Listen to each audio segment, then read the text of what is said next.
하나님의 말씀은 고린도전서 13장 13절 말씀, 신약성경 279페이지입니다. 고린도전서 13장 13절 말씀입니다.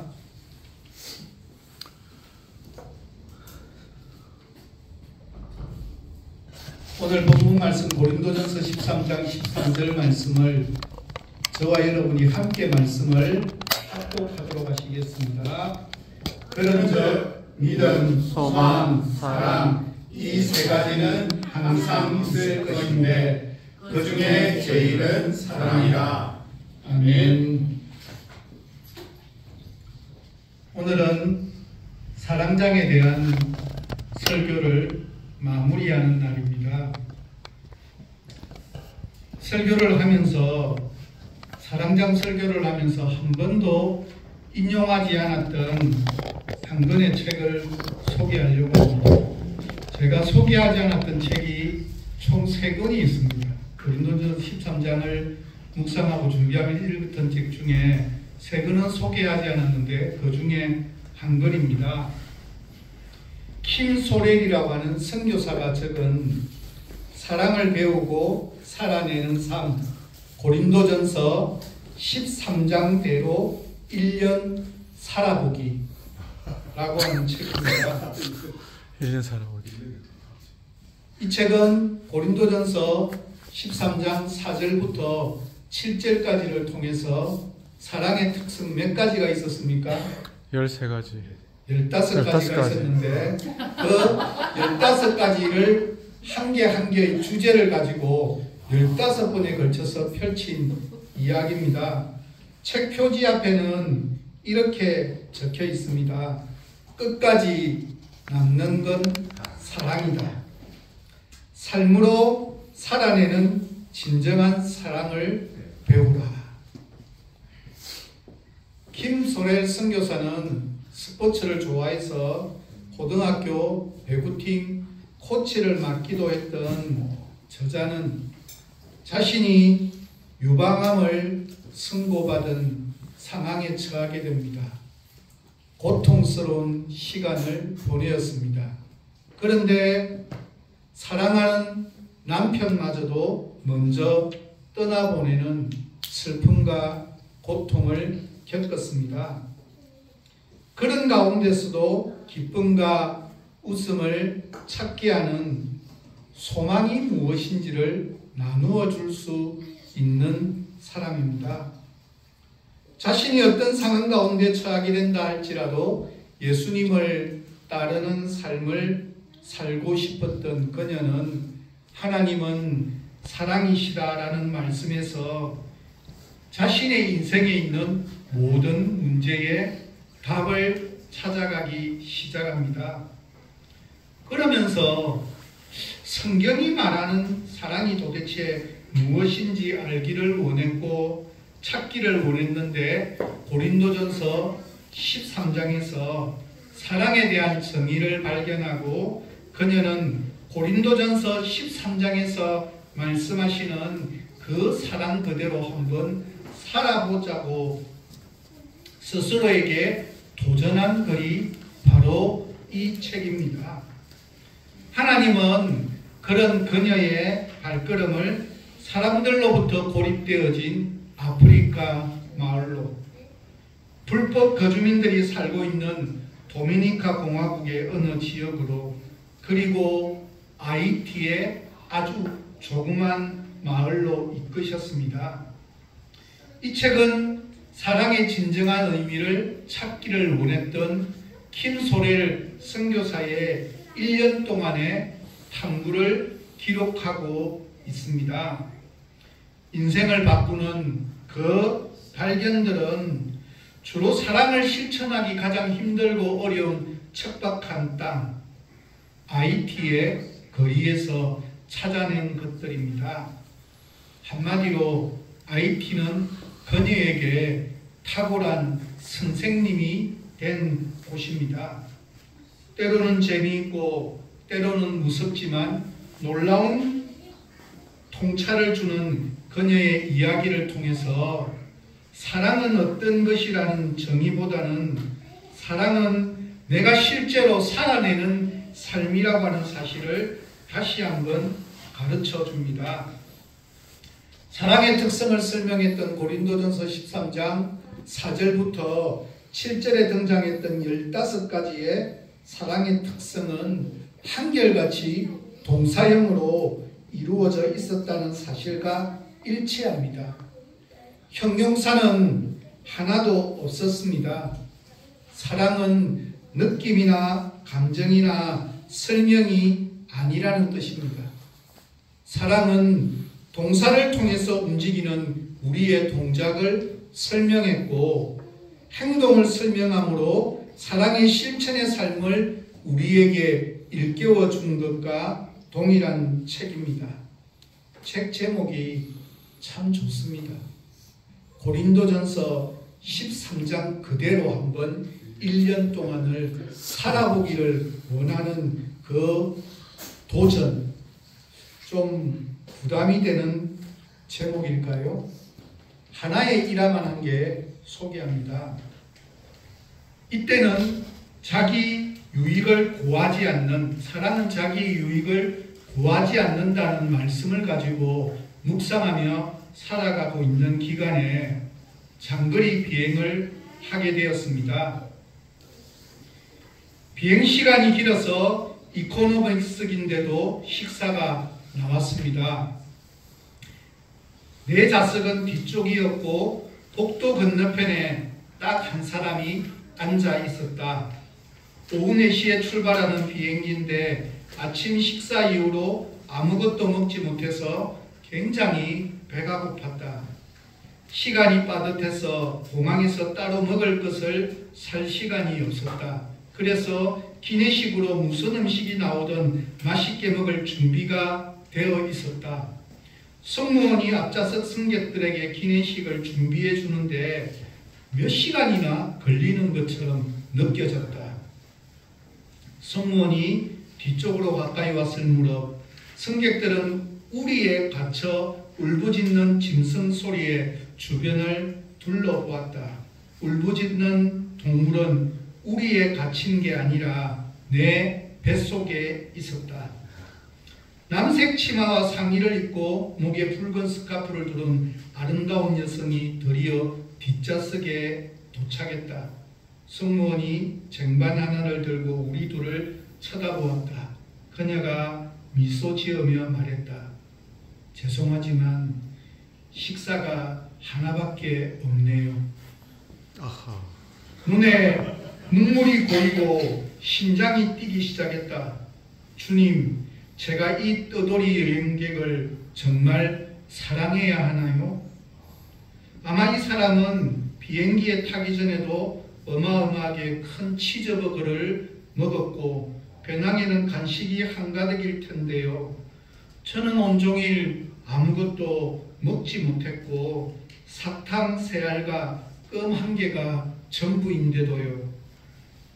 그런데 묵상한 말씀이 자꾸 떠오른다. 사랑은 자기 유익을 구하지 않는다. 나는 이 사람과 그의 간식을 포함한 모든 것을 사랑해야 한다. 저분께 주세요. 머릿속으로는 이렇게 말을 했다.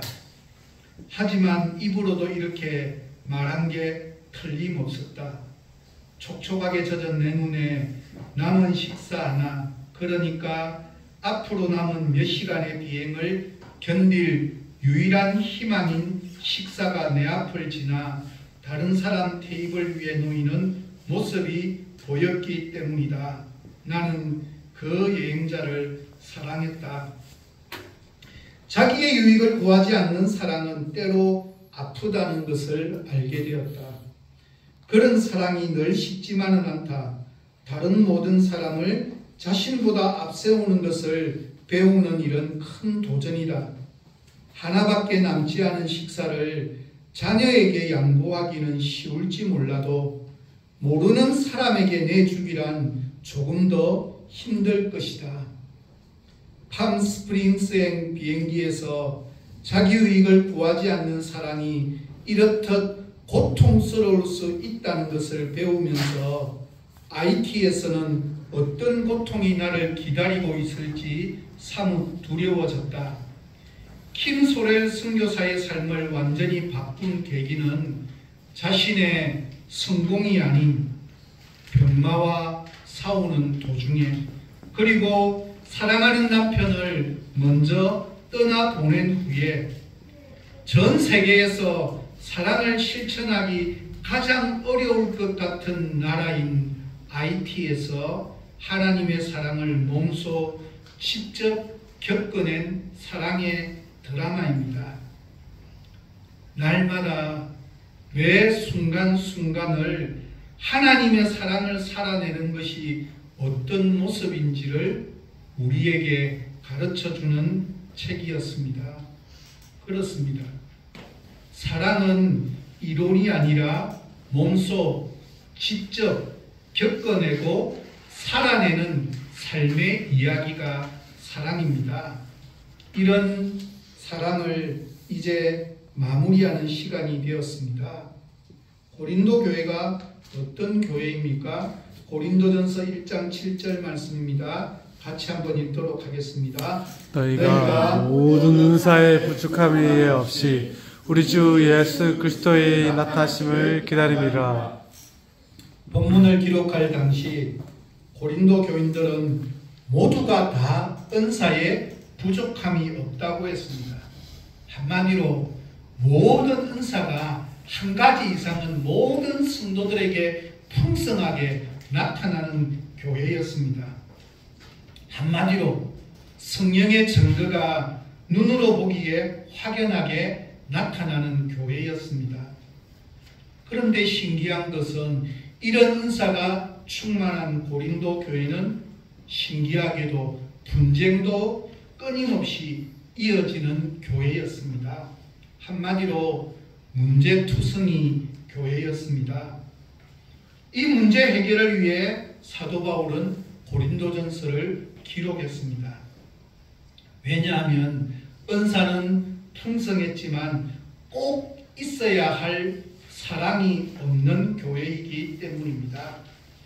내가 가진 선물만이 최고이고 다른 사람에게 있는 것은 무시하고 사랑이 없는 교회인 고린도 교회에, 이런 교회에 주시는 사랑장 대단원의 마지막의 말씀이 바로 오늘 본문 말씀을 이렇게 선포합니다. 고린도전서 13장 13절을 표준 세번역 말씀으로 우리 같이 한번 읽도록 하겠습니다. 그러므로 믿음, 소망, 사랑 이 세 가지는 항상 있을 것인데 그 가운데서 어떤은 사랑이라. 이 말씀은 어둡고 거칠고 험난한 인생을 살아가는 수없이 많은 그리스도인들에게 밝은 빛을 비추면서 힘과 담대함을 주는 은혜의 말씀입니다. 어느 설교자는 이 3대 덕목을 가리켜서 신앙생활의 삼원색 혹은 신앙의 삼위일체라고 말씀했습니다. 왜냐하면 모든 빛깔의 바탕이 되는 빨간, 노랑, 파랑의 세 가지 색을 가리켜서 삼원색이라고 부르는 것처럼 믿음, 소망, 사랑은 우리 신앙생활의 바탕이 되는 가장 근본이 되는 덕목이기 때문입니다.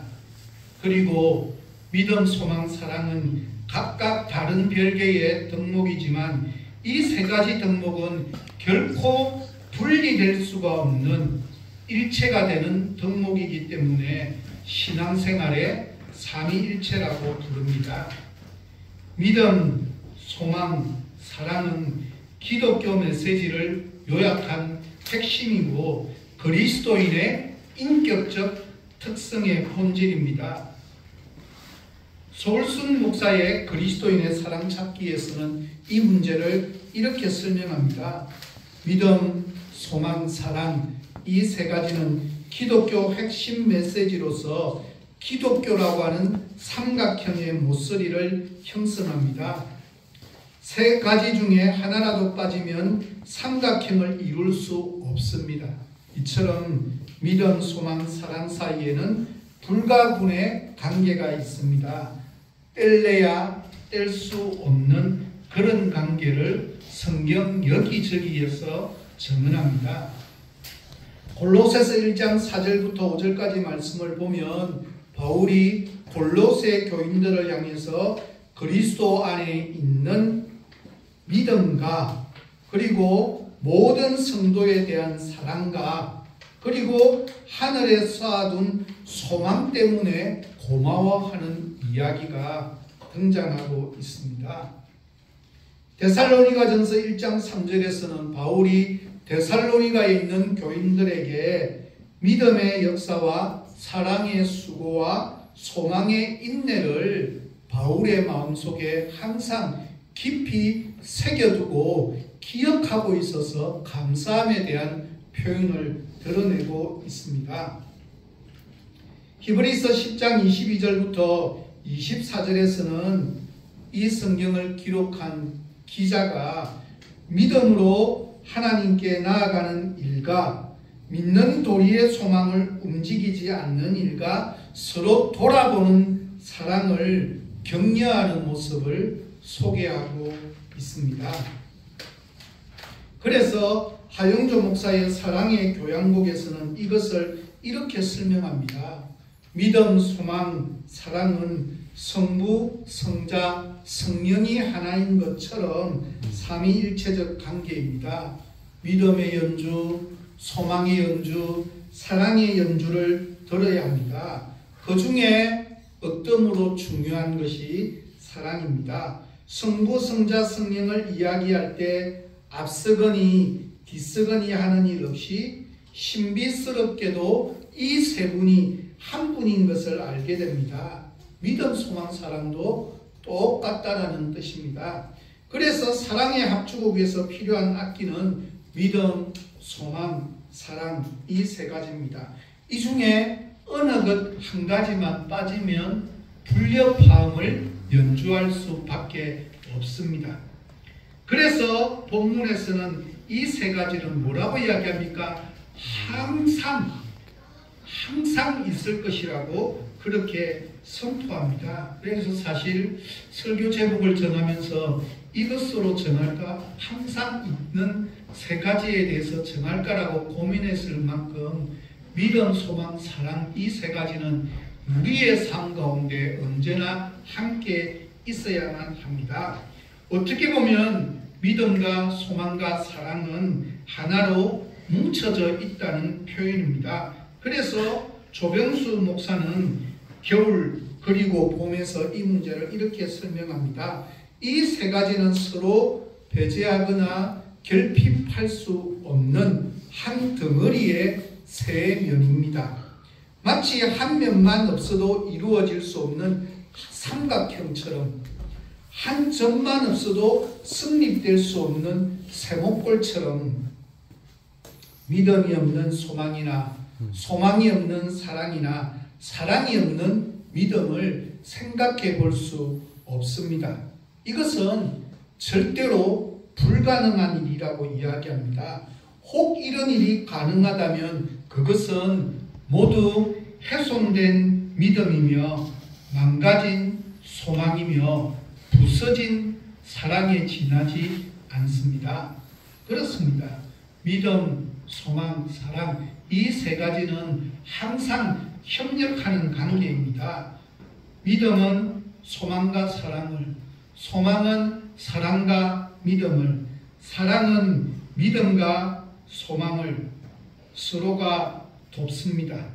원어를 보면 그래서 이것은 단수로 이루어져 있습니다. 무슨 말인가면 이 세 가지는 떨어진 부스러기이기에 복수가 아니라 뭉쳐져 있는 덩어리이기에 각각을 단수로 설명하고 있습니다.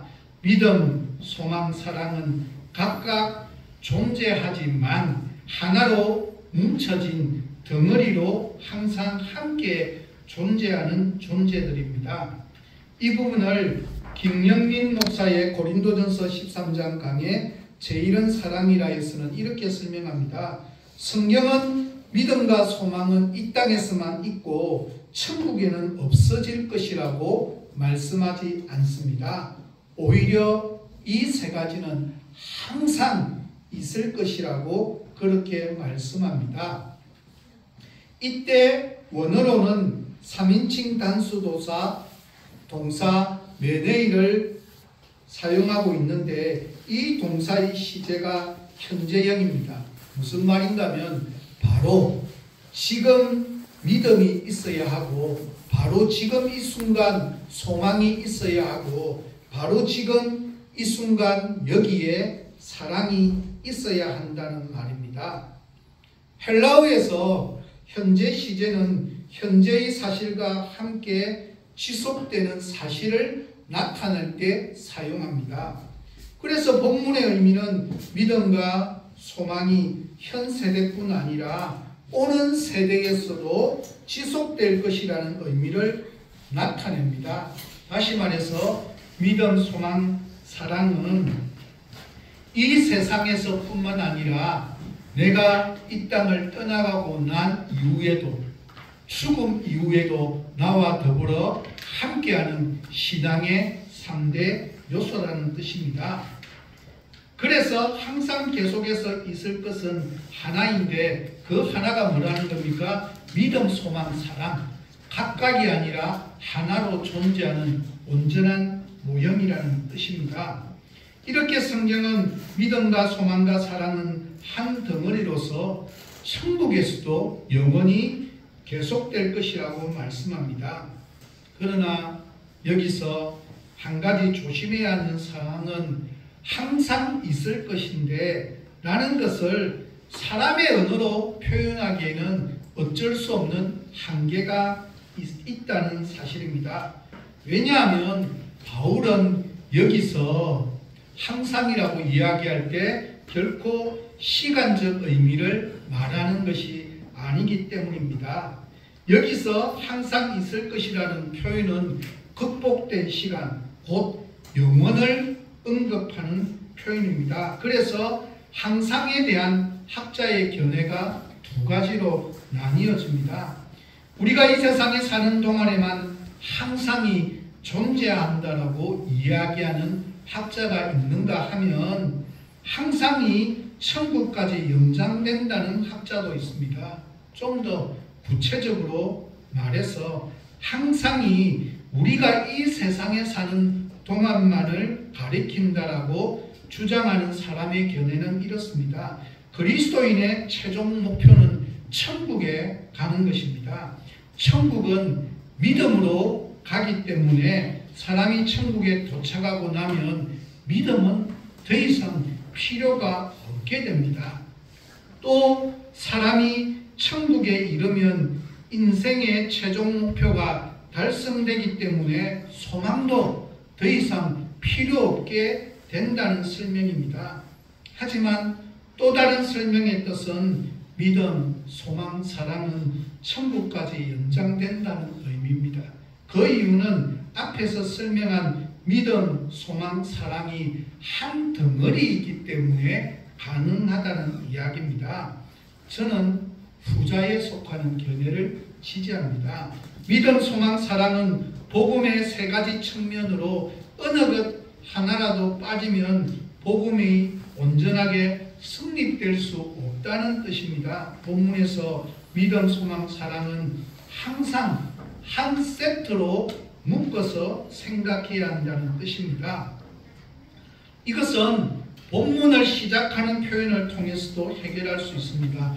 본문의 시작은 그런즉 원어로는 니니데로 본문을 시작합니다.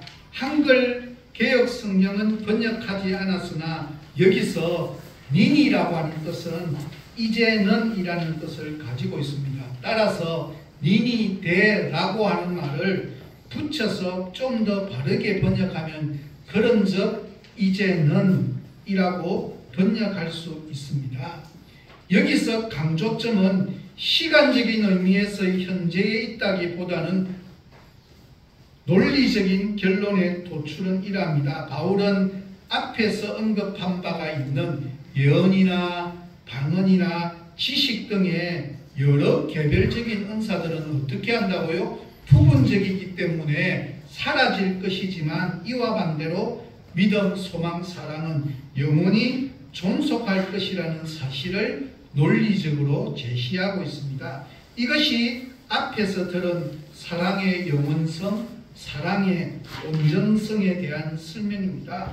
좀 더 쉽게 설명하면 예언, 방언, 지식의 은사는 이 땅에서 필요한 은사이기에 천국 갈 때는 뭐만 믿음, 소망, 사랑만 가지고 가면 된다는 뜻입니다. 그러므로 본문의 시작인 그런 적은 사랑은 천국에서도 필요함으로 라는 뜻입니다. 그래서 서울순 목사는 그리스도인의 사랑 찾기에서 이 본문을 이렇게 해석합니다. 사랑이 천국에서도 필요한 것이라면 믿음과 소망도 그러하다. 세 가지는 불가분의 관계에 놓인 기독교 핵심 요소이기 때문이다. 그래도 그 중에서 제일 중요한 것은 역시 사랑이다. 저는 이 해석에 전적으로 동의합니다. 하지만 여기에서 가지게 되는 의문이 있습니다. 믿음과 소망과 사랑이 모두 종말론적인 특성을 지니고 있다면 바울은 왜 유독 믿음과 소망과 사랑 이 셋 중에서 사랑이 꼭 제일이라고 말하고 있겠습니까? 여기서 제일이라고 하는 말은 원어로는 가장 위대한 것이라는 뜻입니다. 아울러서 개역 개정판 우리가 보는 바뀐 성경에 보면 본문 밑에 헬라어의 다른 의미를 설명한 게 있는데 이것이 바로 오늘 본문의 설교 제목입니다. 무엇이라고 번역했습니까? 더 큰 것은.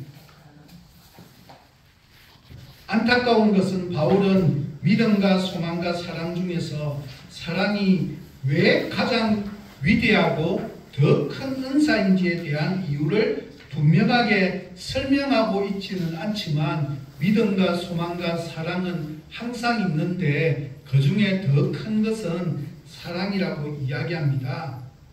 왜 사랑을 더 크다고 이야기했을까? 고린도전서 13장 전체에서 이때까지의 설교를 통해 여러 가지 설명이 가능하기에 그 이유를 유치해서 설명해 봅니다. 박성문 목사의 사랑의 설교에서는 이렇게 설명합니다. 첫째로 믿음과 소망 간의 생각해 봅니다. 믿음과 소망은 누구를 위한 것입니까? 그것은 우리 자신을 위한 것입니다. 그러나 사랑은 베푸는 것이니까 따져보면 다른 사람을 위한 것입니다. 내가 믿음을 가져야 하나님 나라에 들어갈 수 있고 내가 소망을 가진 것을 이유로 가지만 내가 사랑을 가지는 것은 나를 위한 것이 아니라는 사실입니다. 사랑은 타인을 위한 것이고 믿음과 소망은 그것을 가지고 있는 본인을 위한 것이니까 그런 면에서 사랑은 믿음과 소망보다도 더 크고 더 위에 있는 개념으로 설명하고 있다는 사실입니다. 사실 어떻게 생각해 보면 사랑이 없으면 믿음과 소망은 잔인할 수도 있습니다. 무슨 말인가 하면 왜 종교를 가진 사람들끼리 모든 종교에서도 서로가 사랑과 자비를 논하고 있지만 왜 종교 전쟁이 우리 가운데 있을까라고 하는 사실입니다.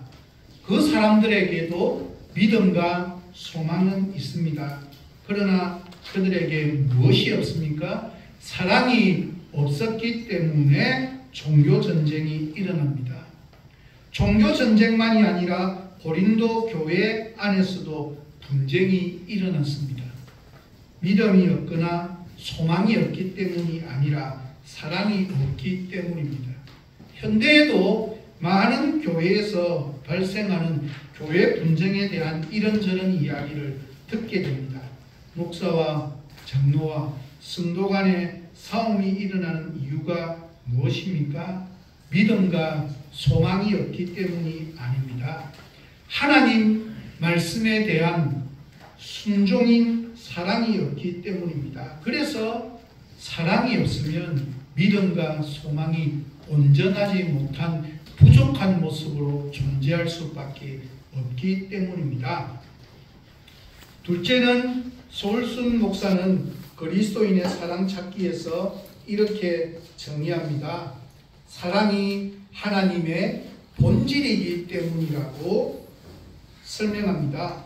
성경에 하나님은 사랑이시다 라는 말씀은 등장합니다. 그러나 하나님 자체만을 가지고 하나님은 믿음이시다 혹은 하나님은 소망이시다 라는 표현은 등장하지 않습니다.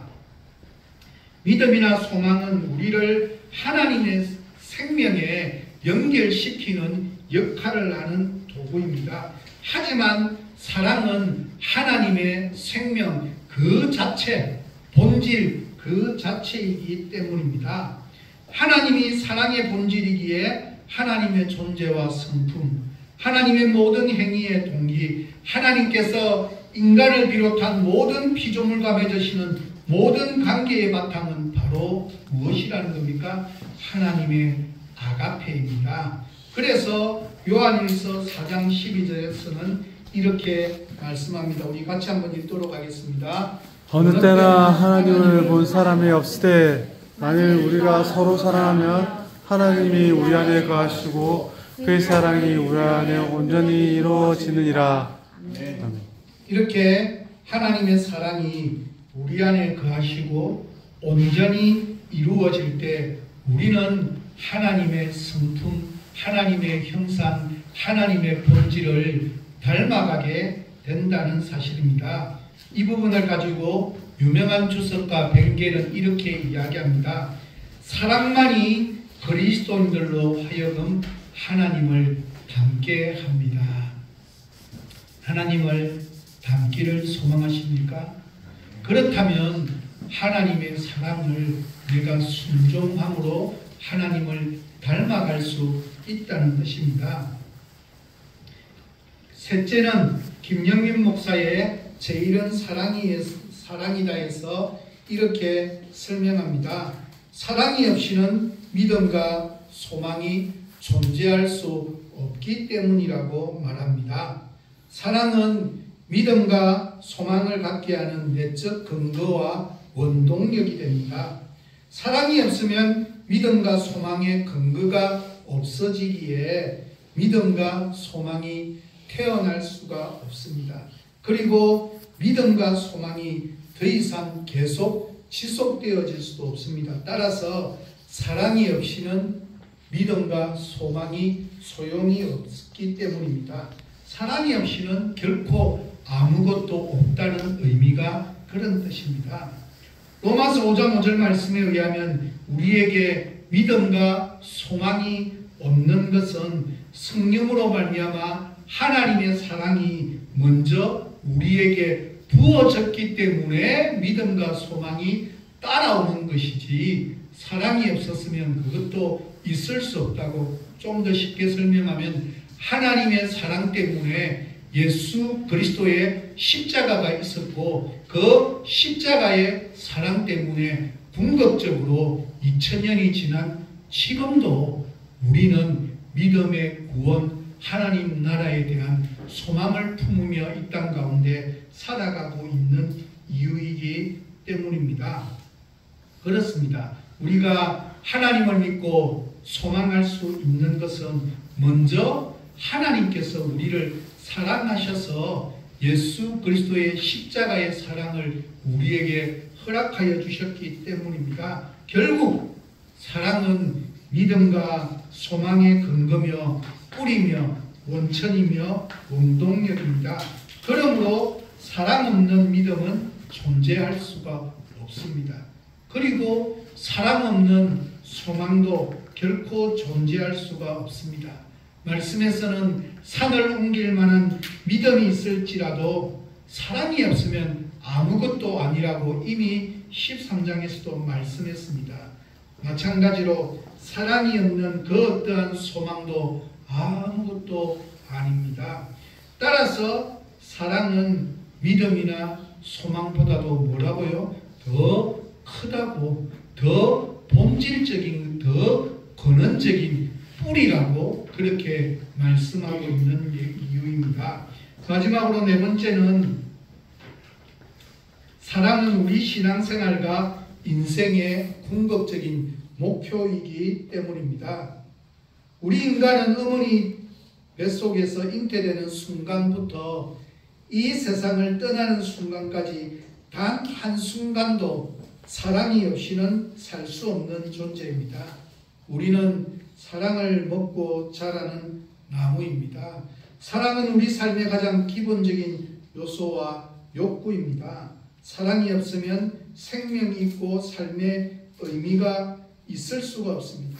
하나님의 아가페 사랑은 우리 삶에 있어서 단단하고 안정되고 견고한 기초입니다. 온 우주의 가장 강력한 힘이 바로 하나님의 아가페입니다. 이렇게 소중하고 중요한 하나님의 아가페를 예수 그리스도를 믿는 그 구원받은 그 순간 십자가를 통해서 이미 우리는 개인적으로 체험했기에 믿음의 사람이 되었습니다.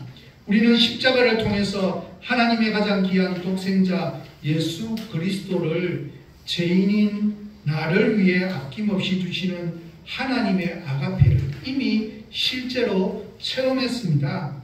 그리고 성령으로 말미암아 그 사랑이 우리 안에 부어졌고 또 지금도 그 성령 하나님을 통하여서 그 사랑은 우리 안에서 역사하고 있습니다.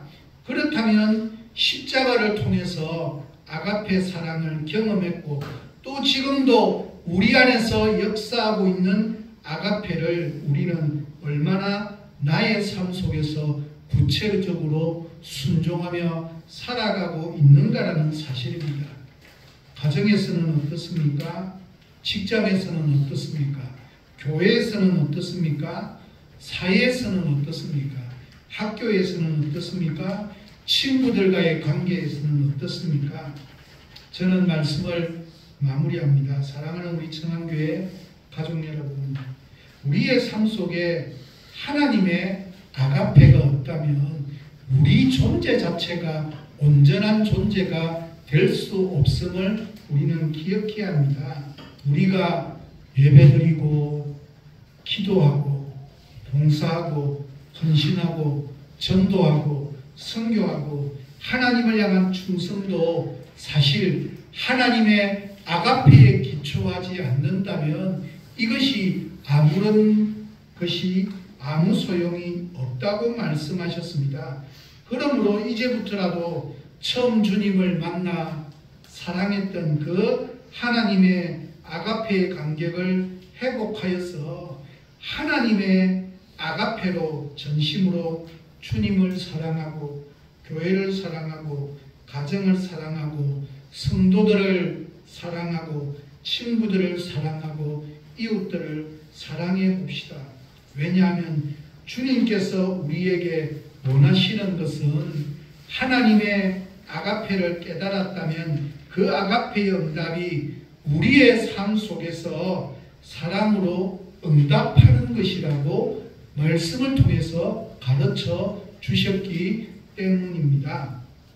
좋은 일도 사랑으로, 고난당하는 것도 사랑으로, 실패도 성공도, 건강도 질병도 주님께서 특별히 나를 사랑하시기에 오늘 지금 나에게 허락하신 것이라고 하는 그 믿음을 가지고 매일 매 순간순간을 하나님의 아가페가 무엇인지를 내 마음속에 떠오른다면 어떤 문제도 극복하고 이겨낼 수 있으림을 소망해 봅니다. 주님은 우리를 믿어주시고 끝까지 우리를 기대해 주시고 끝까지 사랑하십니다. 내가 너희를 사랑한 것 같이 너희도 서로 사랑하라고 말씀하셨습니다. 처음도 사랑이고 마지막도 사랑입니다. 믿음, 소망, 사랑, 이 세 가지는 항상 있을 것인데 그 중에 제일은 사랑이기에 우리의 매일매일의 살아가는 삶이 하나님의 사랑을 완성해가는 귀하고 복된 사랑의 통로가 우리 청안교회에 속해 있는 모든 가족들이 다 되시기를 예수 그리스도 이름으로 간절히 부탁드립니다. 함께 기도하도록 하겠습니다. 사랑의 하나님이라고 입술로 고백하기에 부끄럽지 않는 삶을 매 순간 살아갈 수 있도록 하나님 인도하여 주옵소서.